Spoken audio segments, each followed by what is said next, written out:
Welcome to Speed and Color, a podcast and YouTube channel about custom motorcycle culture. Be sure to subscribe and turn on notifications to get all the latest content. You can also follow Speed and Color on Instagram. We hope you enjoy the show. Hey there, how are you doing? I hope you're well. I hope everything is good for you, as it is here at Speed and Color. Thanks for joining us. Thanks for being here. I got looking at the videos and looking at some of the views and the, the view rate or whatever, some of the statistics. And it appears that the XS650 videos were getting a fair amount of attention. And, I know it's not Harley stuff, but metric choppers are cool and vintage stuff is cool. So I guess vintage metric stuff is really cool. Anyway, I've been working on this XS650. I've done a couple episodes. I wanted to do another update. We are just about ready to tear it down to the frame and start frame molding. I talked about it. I think I talked about it before. I don't know if I did. I'm going to do something a little bit different. I've always been... Whenever I've done frame molding or body work of any kind, I guess, I've always done filler on bare steel, cleaned, obviously, ground, whatever you want to call it. So I've always gone direct to substrate. This time, I'm going to try something a little bit different. I've done some reading on it and looking into it. And with the new fillers that are available and the new epoxy primers, House of Color makes an excellent product, that kind of stuff. I'm going to try priming my parts, my frame, my tank, my fender first, and then applying the filler on the primed surface. I think that's going to... Not that living in Western Canada, we don't have a huge problem with corrosion or anything like that. Living in Ontario or out on the East Coast, if you give it any time at all, bare metal exposed to the elements, bare steel, corrosion starts really fast. And then that's underneath the filler and can lead to issues down the road. And I want my stuff to last and be good for a long time. So what I've decided to do on this build is get that primer on, get to bare steel, get it clean, get that primer on right away so that the air is locked out, the moisture is locked out, it's good. Will I ever notice a difference in my lifetime? Probably not. But I just think it's going to make for a better, long-lasting finish. Anybody who's got experience with it, if you've tried this before, if you're a professional body guy, whatever, man, I would love to hear your opinion on it. But my spin on this is good quality epoxy primer, House of Color, KD 3000. I'm going to go coat everything with that first, prime everything first, then with a good quality filler, go ahead and do my frame molding and everything. And then, of course, more KD 3000. And I always work with House of Color. And I know there's other good paints out there. There's other good products. They're probably less expensive, more economic, whatever. And in the world we're in right now, maybe there's a Canadian product out there. And, that's all great. I learned how to spray with House of Color, I don't know, 50 years ago.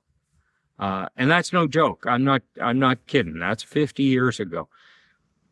I've got a fondness for it. I like it. You know what? It's a good product. And I think John Kosmowski's a super cool dude. And I love the way the product came along. And I just really feel comfortable with it.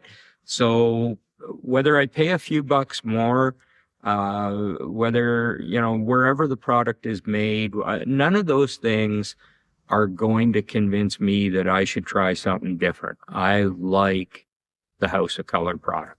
So that's what I'm going to use. That's where we're at. Alfred and I are getting ready to strip this down. I wanted to do an update episode, show you a bunch of things. I'm going to take a little bit different direction here, and you don't need to see me all the time. You've probably seen too much of me already. I want to film closer up all the different things I'm going to talk about.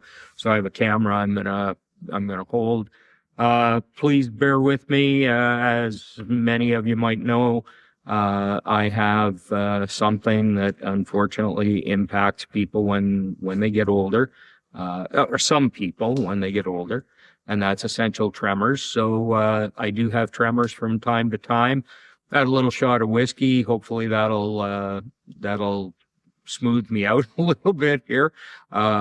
Red Bank. Oh man, nice stuff. That's my answer for essential tremors. But anyway, I've had a little shot of whiskey. Hopefully I'm smooth enough to hold the camera fairly steady. If it shakes a little bit, bear with me. It is what it is, and I can't afford to have somebody here filming for me or turn this into some kind of professional production. So we'll make the best with what we got. So let's jump into it. I'm just going to work from the front of the bike back. Hopefully I don't repeat too much of what I've talked about before, but we've made a whole bunch of new changes. We made a lot of progress, really happy. And as I say, right now we are ready to rip it down right to the frame. Go ahead and start getting things ready. I think we're going to finish off all the welding on the frame and everything. There'll be none of that to do after we get some primer on this. And we'll go from there. Hopefully we haven't missed anything. I don't think we have. But let's see where it goes. Okay. I'm going to, start at the headlight here in a second with you. All right. So here we go with the headlight, and forgive all the junk in the background. Garage is a little tight for space this winter. I may be a little bit overpopulated, you might say. I have a new van project that I'll be showing you soon. But for now, just, the shelves in the background, forgive me. I know it's a little confusing, but it is what it is. Okay. So looking at the headlight, and I'll try and get a different angle here for you. The headlight, I am going to admit, this is not a super quality piece. I ordered this off Amazon. I think it's probably Chinese made. It is not a robust piece. It's not the kind of product I like to work with necessarily. However, it has the grill front, and it has that swoopy kind of look to it. And if you look kind of overall at the bike, something I've tried to do, and I'm going to switch to the other camera for a second. Something I've tried to do on this build is I wanted everything to kind of swoop to the back. So the tank, the bars, the headlight, the top of the sissy bar, the back fender, I wanted everything to flow that way. And I'm pretty happy with it. I think we've done a good job of getting everything to flow back and down as much as we could. So I'm pretty happy with that. Back to the headlight area. Okay. So it's looking pretty good. I like that headlight. It's pretty wild looking. It's kind of crazy. It's going to be easy to set up. Not thrilled with the mounting arrangement. It's not bad. Once I polish up pieces, I'll do a little bit. I might trim some things around some corners. We'll make it look okay, but that's the one part that I'm not really thrilled about. And then the turn signals. Turn signals match the ones that I'm using on the rear, and I've shown you those before. They're very nice. And what I did, and hopefully we'll stay in focus here when we do this, what I did was I machined the mounts to match what I've done for foot pegs and stuff. So again, I'm trying to keep that here. I'm going to switch to the other camera. I'm trying to keep that look, that ribbed look. So it kind of comes from the cooling fins. I wanted to keep that line look. So the headlight has the grille, the turn signals have the grille. Unfortunately, they go in different directions, horizontal versus vertical. I'm not going to get too hung up on that. I would have preferred that I could keep everything going the same way, probably horizontal. But then you have things like axle spacers where they have to be vertical. There's really no option to do that. So there's a mix, but I think it's going to work out. And unfortunately, the way these pieces are made, I can't turn the grille 90 degrees and have them match up. But like I say, I'm digging the way the grille pattern looks like cooling fins, looks like the foot pegs I've machined, looks like the spacers I've machined. Everything's kind of tying together. So that's the headlight and front turn signals on the Springer front end. I love the grille look with the springs. I think that's really cool. The springs tie in really nicely. So again, very happy with all of that. Let's move on to the next thing here. So I know I've shown you the exhaust. We've seen the exhaust before, and it's worked out fine, and it'll get sanded and chrome plated. Going to be a lot of chrome on this bike. You know, I like chrome. I think chrome is super cool. It's the way I grew up. It's what I grew up with, and I like it. Powder coating's okay. Notice I said it's okay. I'll admit, guys, I'm not a big lover. I used to own a powder coating shop. I have respect for powder coating and everything, but I don't know. I'm a chrome and polished aluminum guy, and I think it's going to make a comeback. I think chroming processes are going to get better. We've got an excellent shop here in Calgary. And I think as it improves and, you know, as manufacturers find out that powder coating is just kind of getting old and everybody's tired, well, maybe not everybody's tired of it. Some people are tired of it. I think things might change. Anyway, for me, chrome and polished is the way to go. So moving back here to the clutch and shifter setup, and let me keep the shifter knob in place for you there. This is from Beck Built Fabs. I have changed, or Beck Built Fab, pardon me. I have made some changes to it.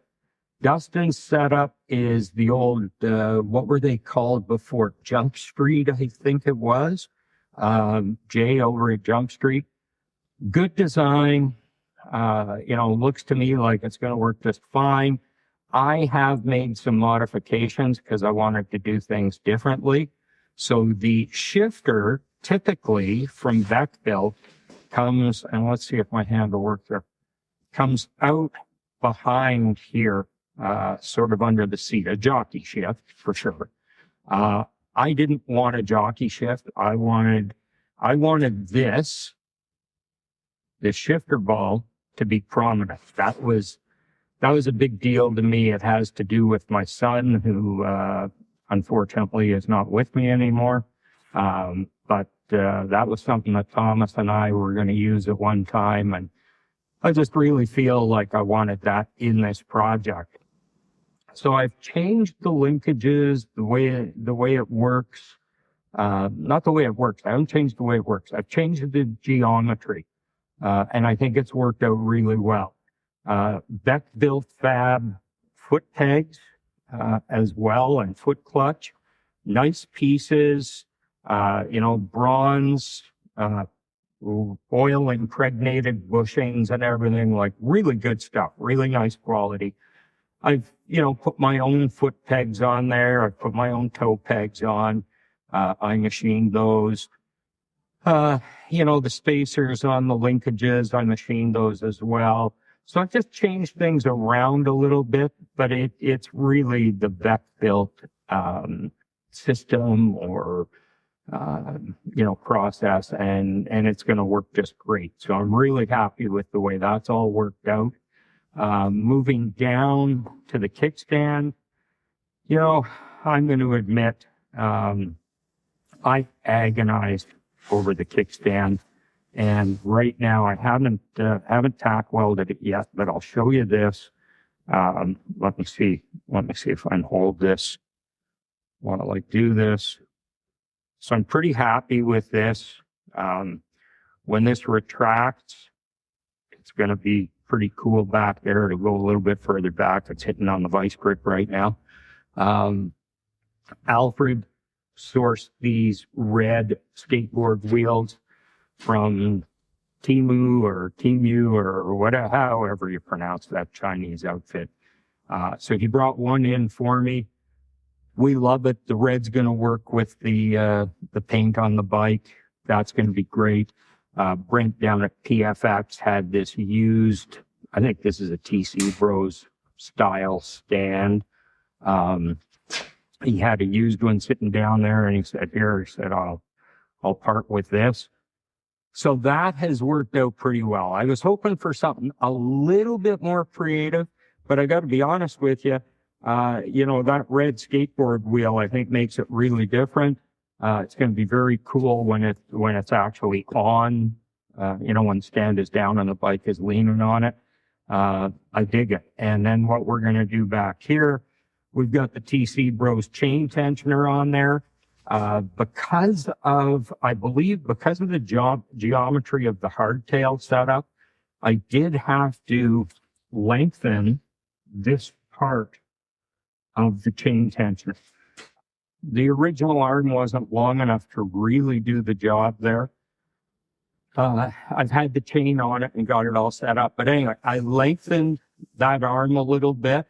That will all get chromed, of course, to match the foot peg hardware and the shifter. This will all be chrome plated.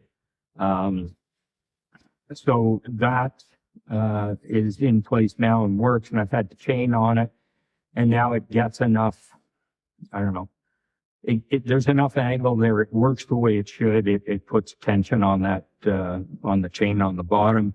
Now with these skateboard wheels that Alfred found, the extra width is kind of nice, and they are a bigger diameter than the wheel I was going to use, and even the wheel that originally came with the TC Bros. So that should work out really, really well, and Alfred is ordering up 2 more of those wheels for me. One is going to go on the chain tensioner, and okay, spoiler alert, the other one's going to go on the kickstart. I'm not, I'll be honest with you, I'm not totally sure how that's going to work yet. We'll see how it works out. I think I can make it work. It's going to be very different, but I think I can make it work. And I think overall, if I can get this all to work out right, having 3 skateboard wheels all identical on the bike is going to be kind of cool. And we know that skateboards tie into choppers, and that's all good stuff. Going back to the engine, this is another duck-built fat piece. That stainless 1-into-2 intake. Great design, great product.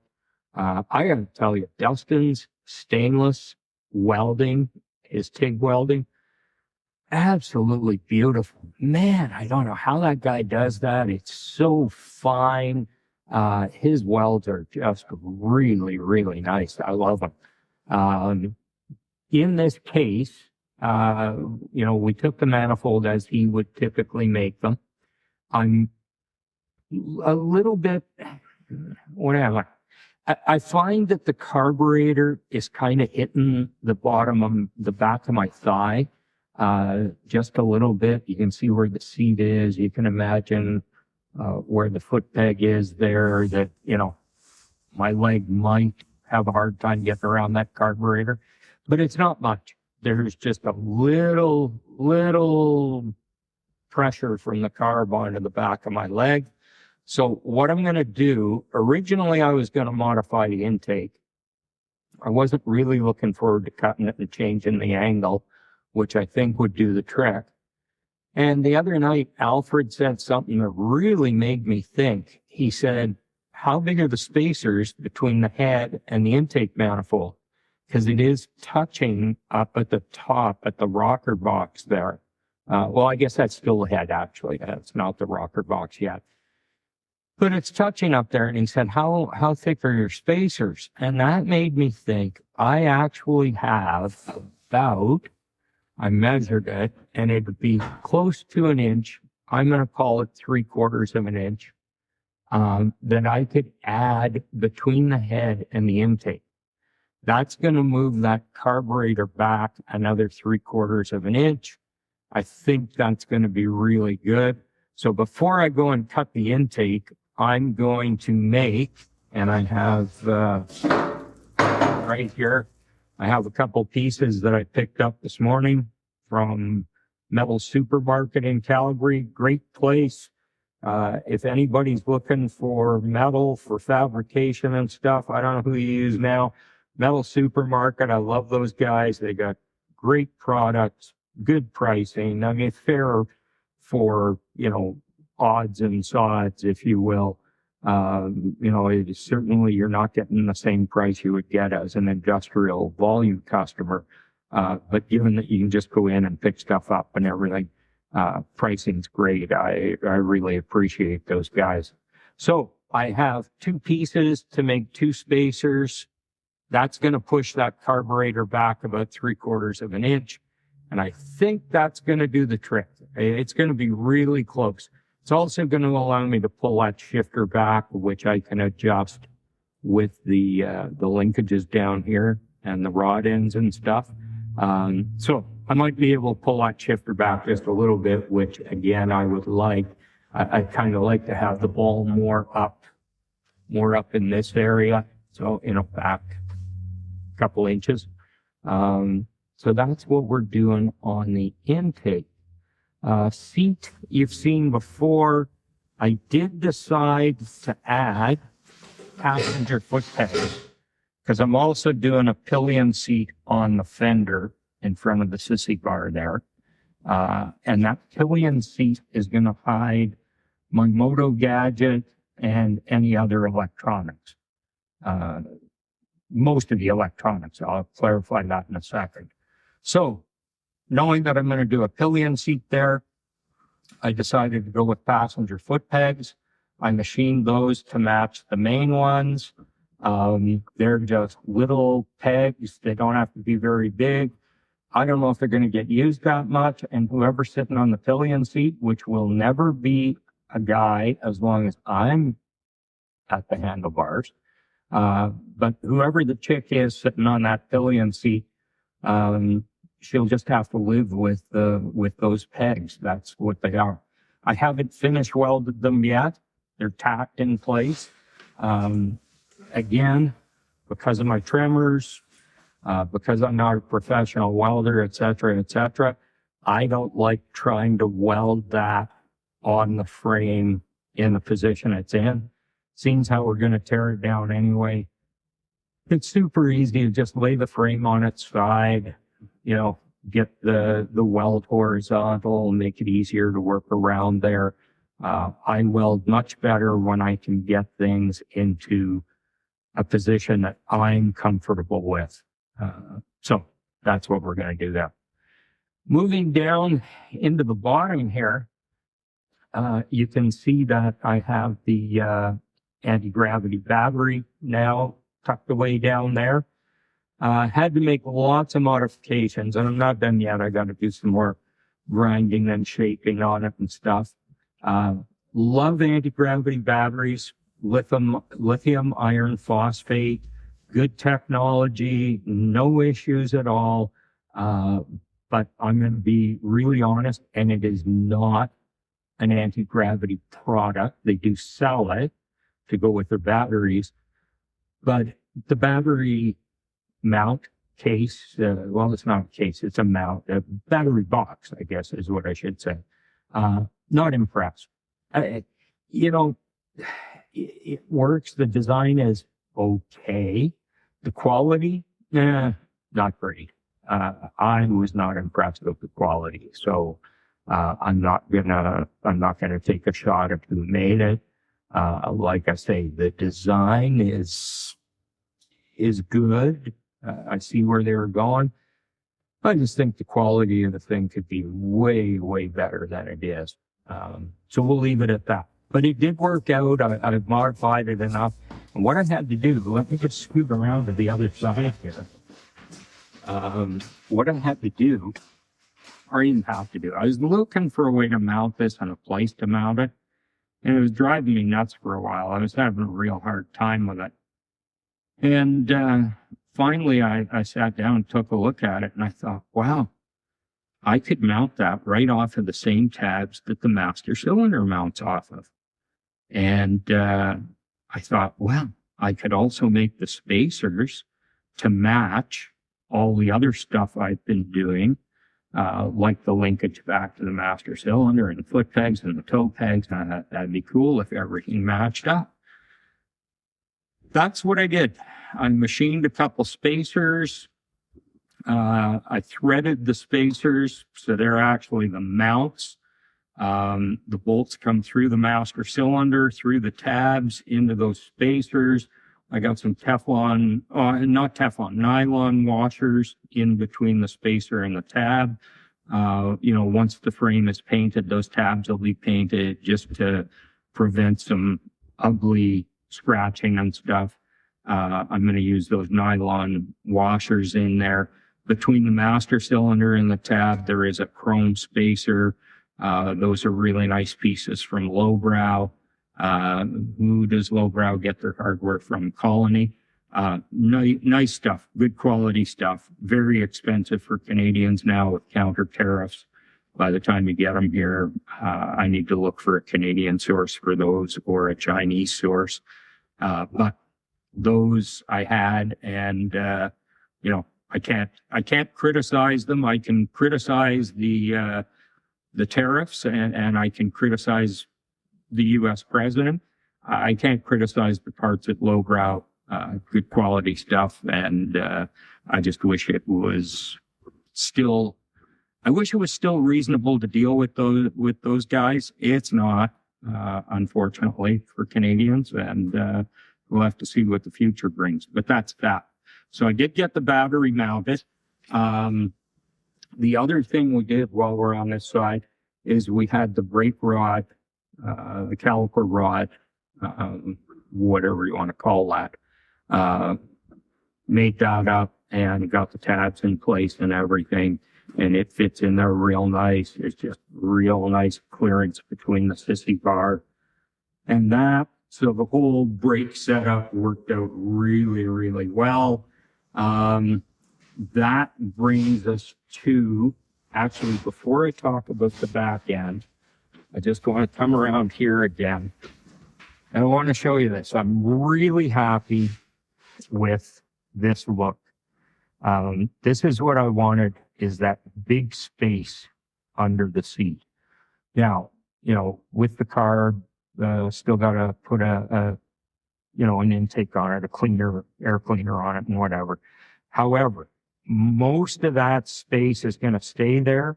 You can see through to the exhaust on the other side. Really, really digging the way it worked out with no front mount on the fender, nothing to get in the way there. I just really like that big open space. I think that's going to be very cool. So that's worked out nicely. There's the battery down in the bottom. Everything is good. So going back to the fender and the sissy bar, and if you watched the previous episodes, you know that I screwed up on the measurements on the sissy bar, and it came in and it was way too short to get to the axle plate. So what I did there is I cut the sissy bar, I machined those pieces of stainless with the same look as the foot pegs and everything, that rigged look. I machined those, cut the sissy bar, and I had Lance up at Hellbent weld those in for me. That worked out really, really nice. I think they look great. I'm very happy with that. Then the mounting system, I think, is going to be really good. Well, it's already really good. What I did there is I made, and you know what? I'm going to switch to the other camera for a second. It's going to be easier for this. So what I did back here for the sissy bar, I made these little pieces of stainless and turned them down to fit into this bung. So the bung is regular steel. The little piece here is stainless. I've welded this little adapter, mount, whatever you want to call it, to the sissy bar.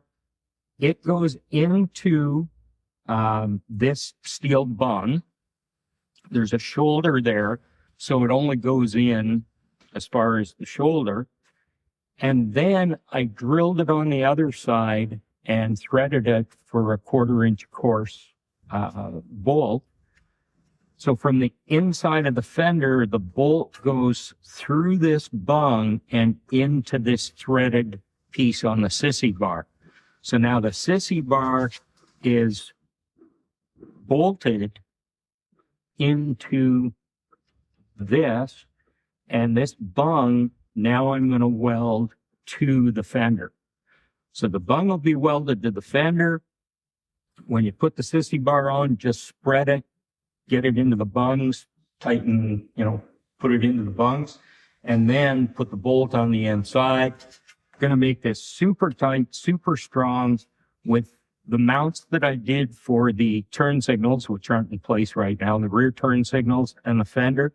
So you've got solid mounts to the frame here, and you've got a solid mount to the sissy bar here, which is tied into the frame at the axle plate. This should be more than strong enough to handle a pillion seat on there. And that was what I really wanted to accomplish. So I'm very happy with that. I'll just show you that mount while I'm here.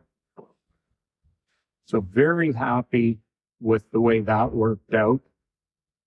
And of course, when it's done, this steel piece being welded to the fender will be painted red like the fender, but the stainless piece will be polished.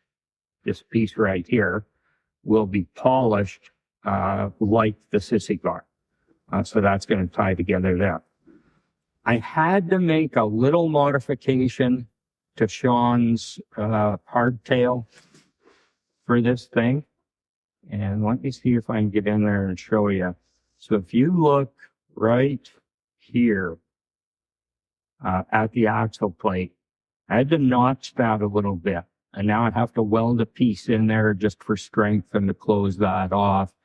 And I'm going to do that. But the problem I had once I got, and I used this chrome hardware kit for the sprocket. Once I had that on there, it was hitting on the frame. And of course, that wasn't going to work out very well. So I notched the frame a little bit there. I don't think I've taken any significant strength away from it. Everything's tied together there pretty nicely. I don't think there should be a problem. And there's still lots of the axle plate welded to this too, beyond where I've notched it. So once I seal off the notch and weld that in, I think we should be just fine strength-wise. There shouldn't be any issue there. But that was just something I didn't ever want these chrome fasteners whacking the end of the frame and of course destroying the paint job and destroying the fasteners and causing all kinds of issues. That wasn't going to be good. That has changed. On the sissy bar, I thought I was going to use it on the Sportster. I just couldn't find a place on the Sportster that I loved it. And I don't know, I've just never used it. Anyway, I had this reserve gas bottle sitting on the shelf, and I looked up the sissy bar and I thought, hey, I think that works. And I don't know about you guys, you can give me your opinion, but I think it does work on that. So I'm going to run that hanging on the sissy bar.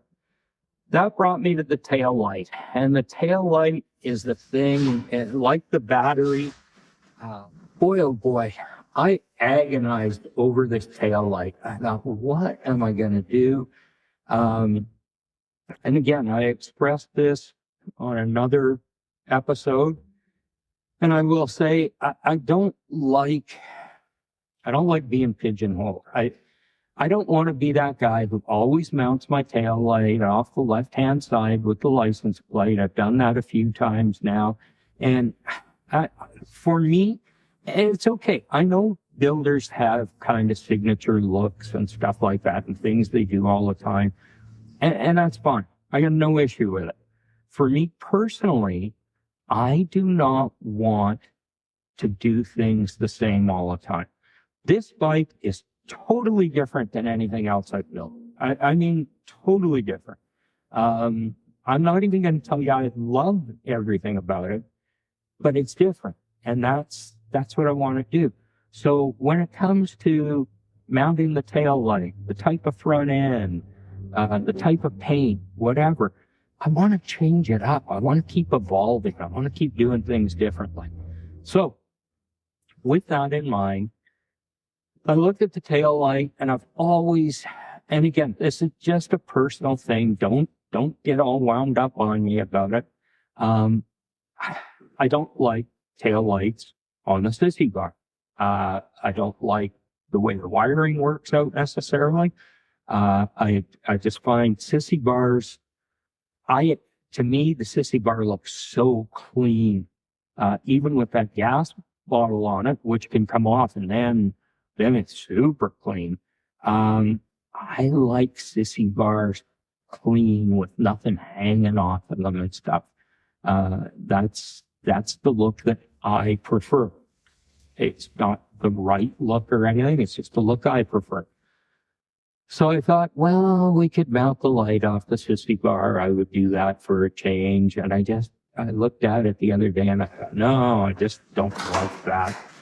So what I've come up with, I have to hold it here for you.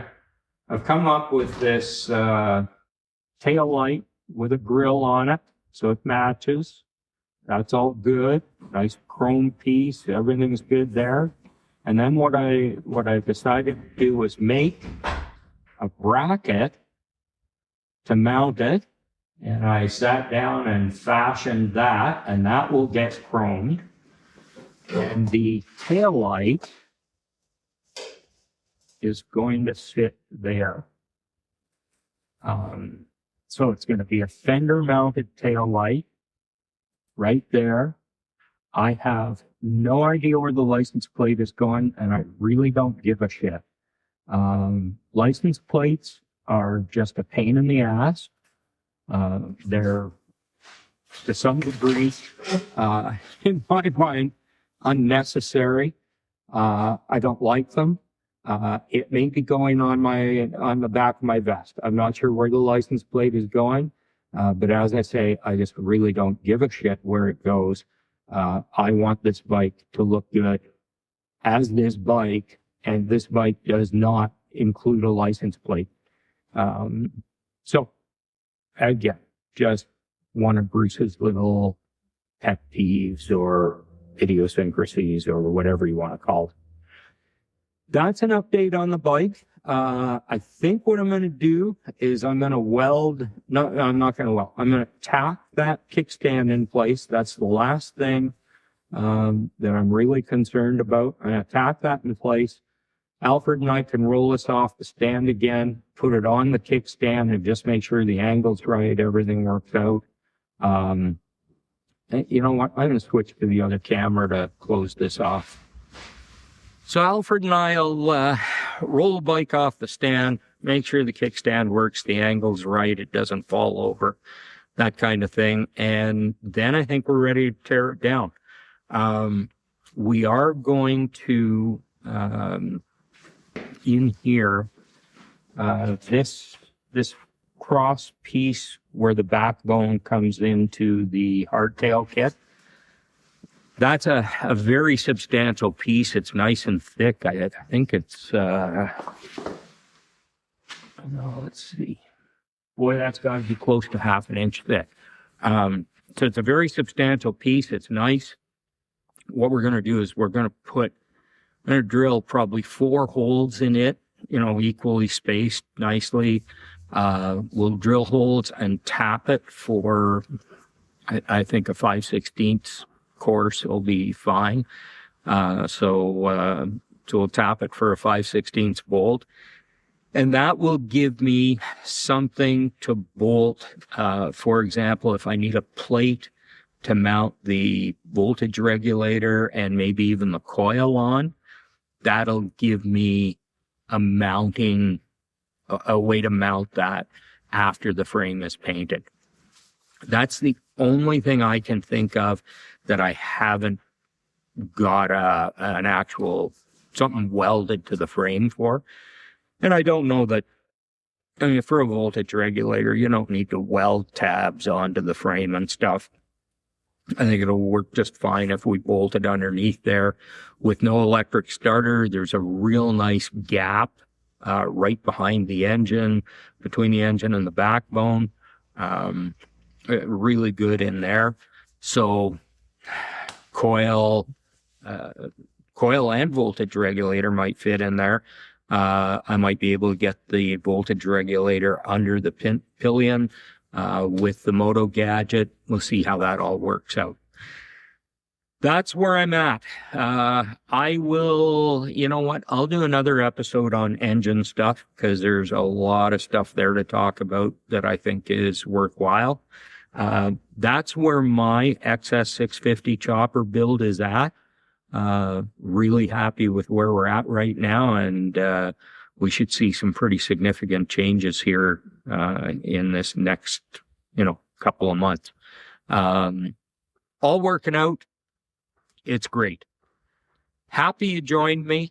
Thank you for watching. Don't forget to check us out on Instagram. Like, subscribe, follow, comment, share, do all of those wonderful things so that other people see this. Yeah, and we'll keep plugging. We'll keep doing this speed and color thing, and hope that you're getting something out of it. Really appreciate you. We'll see you soon.